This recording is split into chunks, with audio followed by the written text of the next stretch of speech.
अगर तुम यह चाहते हो कि तुम्हारा शरीर स्वस्थ हो तो केवल सोचने से कुछ नहीं होगा। तुम्हें रोज व्यायाम करना होगा, सही भोजन करना होगा, आलस्य छोड़ना होगा।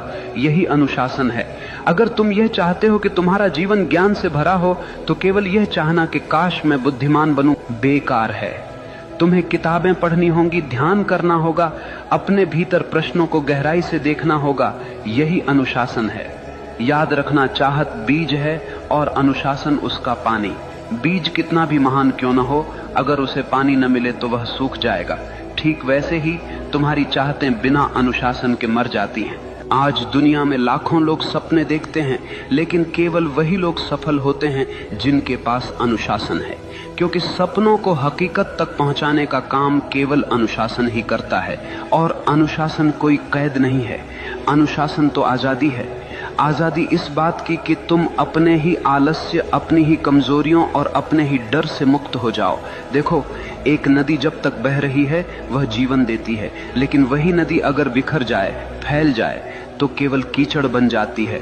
अनुशासन नदी के किनारों जैसा है, जो तुम्हारी ऊर्जा को दिशा देता है, गहराई देता है और तुम्हें तुम्हारे मंजिल तक ले जाता है।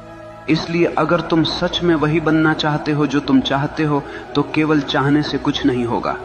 तुम्हें अपने जीवन में अनुशासन की आग जलानी होगी। हर दिन, हर क्षण अपने लक्ष्य के लिए समर्पित होना होगा। और जब चाहत और अनुशासन मिलते हैं तो चमत्कार होता है। तब मनुष्य वही बनता है जो वह चाहता है। मनुष्य वही बनता है जो वह गहराई से चाहता है। लेकिन याद रखना, यह जीवन कोई खेल नहीं है, यह तुम्हारी चेतना की यात्रा है।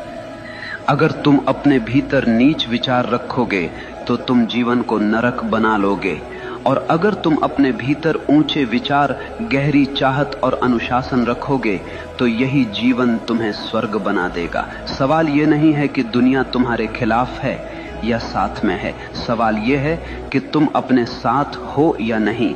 अगर तुम अपने विचारों, अपनी चाहतों और अपने अनुशासन के साथ खड़े हो तो दुनिया की कोई ताकत तुम्हें रोक नहीं सकती। याद रखना, भाग्य बाहर से नहीं आता, भाग्य तुम्हारे भीतर से जन्म लेता है। जैसे तुम सोचते हो, जैसे तुम चाहते हो, जैसे तुम जीते हो, वही तुम्हारा भविष्य बनता है।